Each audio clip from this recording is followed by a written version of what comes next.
की कहानी है कोटर और कुटीर। ये आपकी पाठ्य पुस्तक संचिता में लेसन 5 में संकलित है। 5वें पाठ के रूप में इसका संकलन किया गया है, जो मैथिली शरण गुप्त के छोटे भाई श्री सियाराम शरण गुप्त द्वारा लिखा गया है।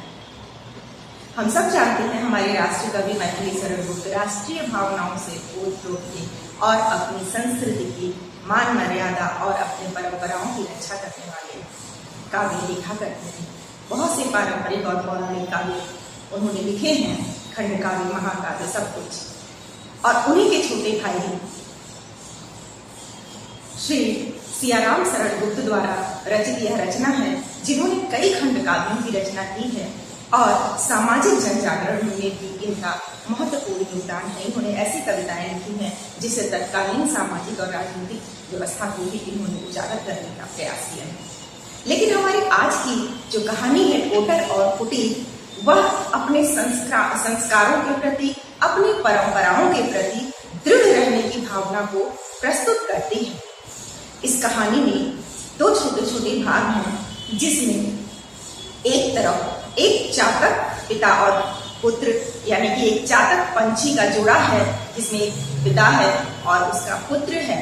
दोनों में परंपराओं और आधुनिकता को लेकर बातचीत होती है और साथ ही साथ उस बातचीत के दौरान जो बातें होती हैं उसमें से आधुनिकता की ओर प्रभावित जो चातक का पुत्र होता है, वह दूर जाकर आधुनिकता की तलाश में एक ऐसे आंगन के पेड़ पर बैठता है कि उस आंगन में एक वृद्ध लेटे होते हैं, जो अपने बच्चों को, जो अपने बेटे को परंपराओं की और संस्कारों की शिक्षा देते हैं।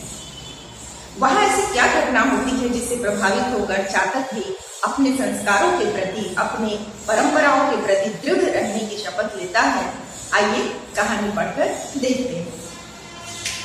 कहानी का प्रथम भाग है कोटर। कहानी का नाम है, आपको पता है, कोटर और कुटीर, और कहानी के इस प्रथम भाग में कोटर का दृश्य दिखाया जाता है। कोटर अर्थात पेड़ों में बने हुए जो प्राकृतिक रूप से पक्षियों के रहने लायक स्थान होते हैं, उन्हें हम क्या कहते हैं? कोटर कहते हैं। तो पेड़ में एक तरीके का, कोई भी आप देखिए, अगर आप देखते हैं कोई ऐसे पेड़ है तो बीच बीच में ऐसे करके होल होता है, छोटा छोटा खोखला भाग होता है, जहां पंछी अपना बसेरा बना लेते हैं। ठीक है, तो इस तरीके का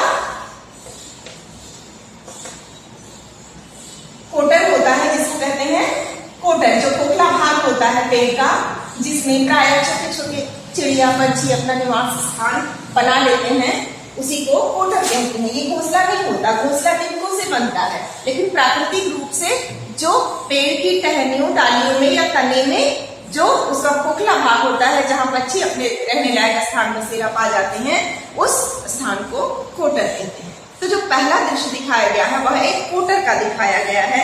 यहाँ कोटर के साथ कौन सी कहानी जुड़ी है, देखते हैं।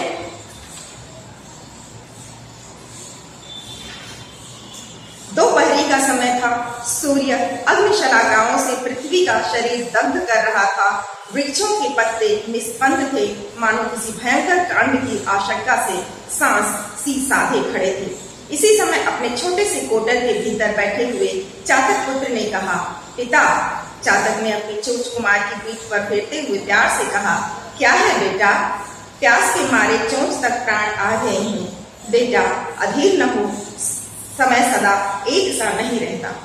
तो कोटर में बैठे हुए एक चातक पंछी का जोड़ा है, जिसमें से छोटा बच्चा जो नन्हा चातक है, वह अपने पिता से क्या कह रहा है कि पिता, जब पिता पूछते हैं कि क्या है बेटा, तब कहता है, प्यास के मारे चोंच तक प्राण आ गए हैं।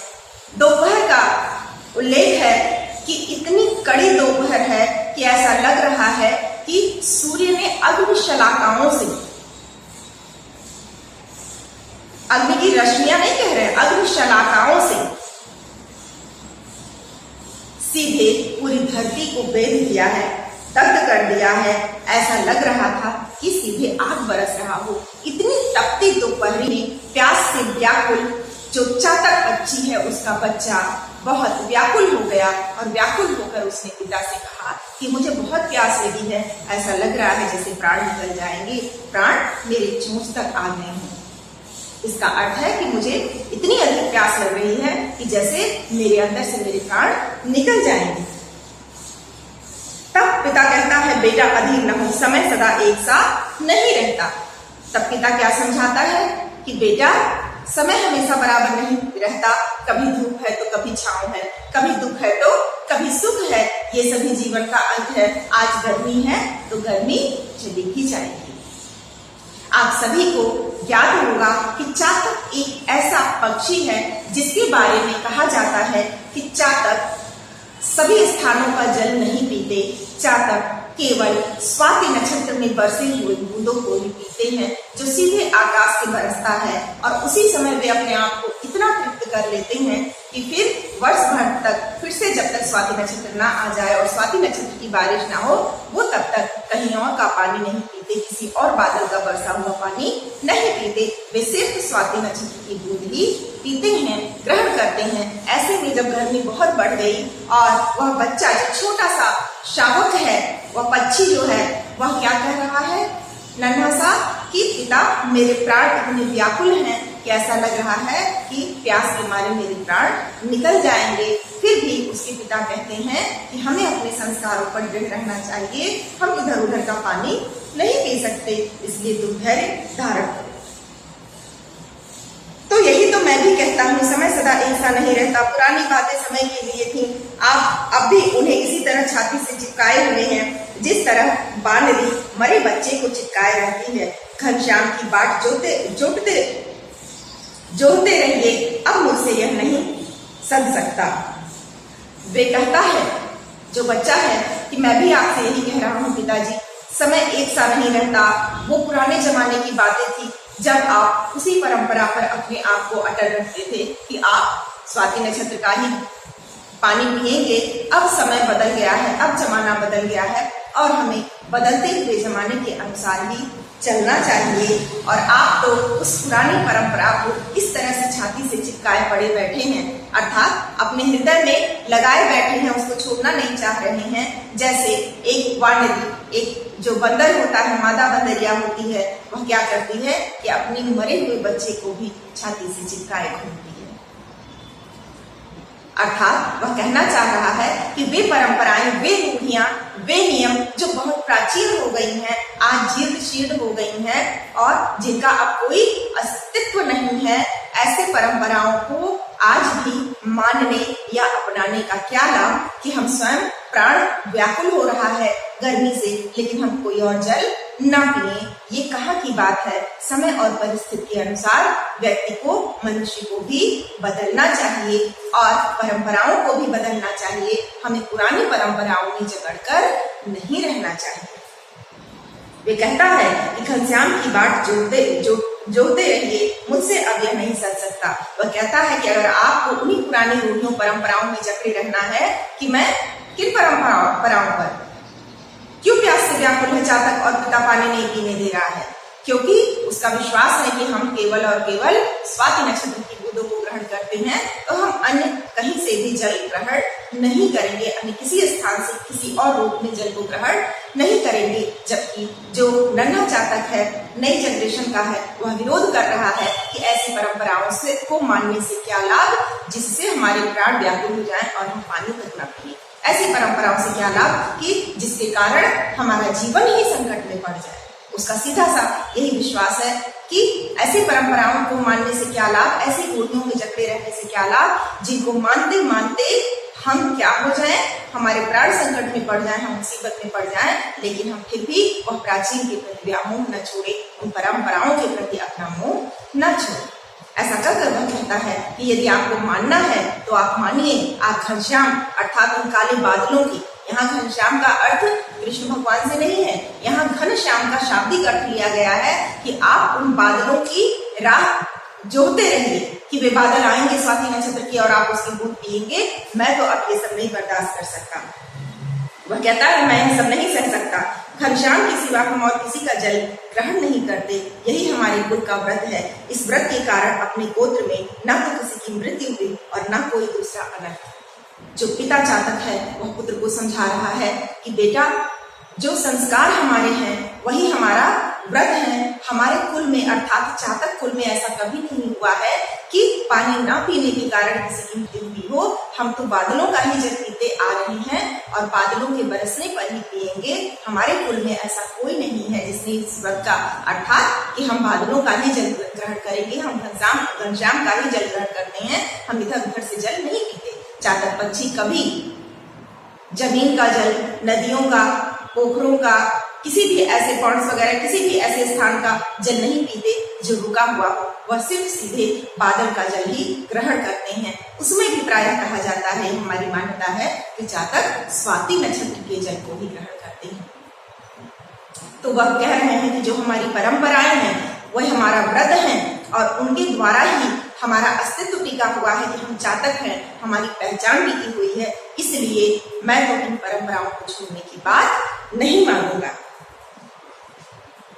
आप कहते हैं कोई अनर्थ नहीं होगा, मैं कहता हूँ प्यास की यंत्रणा से बढ़कर और कोई अनर्थ होगा। जहां से भी होगा मैं जल ग्रहण करूंगा।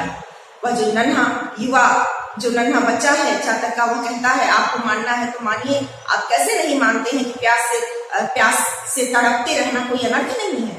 आप कह रहे हैं कोई अनर्थ नहीं हुआ, क्या इस तरीके से प्यास से व्याकुल होकर पानी के लिए तड़पते रहना और बादलों का, घनश्याम का यानी बादलों का इंतजार करते रहना, उनकी प्रतीक्षा करते रहना, क्या यह उचित है? क्या परंपरा के नाम पर हम प्राण व्याकुल होकर प्यास से तड़पते रहें और कोई जल ग्रहण न करें? ऐसा नहीं है। मैं तो अब ये नहीं सहूंगा, मैं तो अन्यत्र कहीं जाकर जल ग्रहण करूंगा। चातक सिहर कर पंख फड़फड़ाने लगा, थोड़ी देर तक चुप रखकर बोला, बेटा धैर्य रख, अपने इस व्रत के कारण ही पानी बरसता है और धरती माता की गोद हरी भरी होती है। यह व्रत इस तरह नष्ट कर देने की वस्तु नहीं है।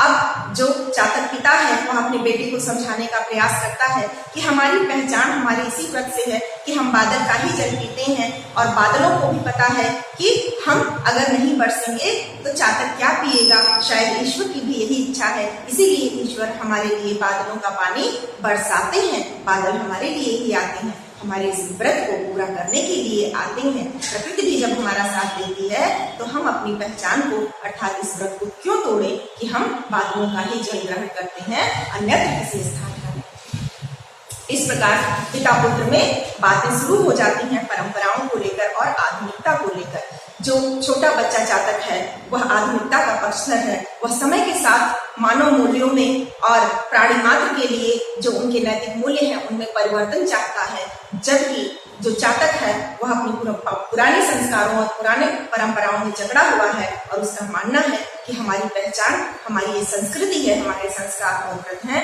तो हमें इन परंपराओं और संस्कारों को नहीं छोड़ना चाहिए, किसी भी हालत में नहीं छोड़ना चाहिए। और ये प्रयास करना चाहिए, क्या प्रयास करना चाहिए कि हम अपनी संस्कृति को, अपनी उस पहचान को बनाकर रखें जिससे हमारा मान है कि हम चातक हैं और हम घनश्याम का ही जल पीते हैं।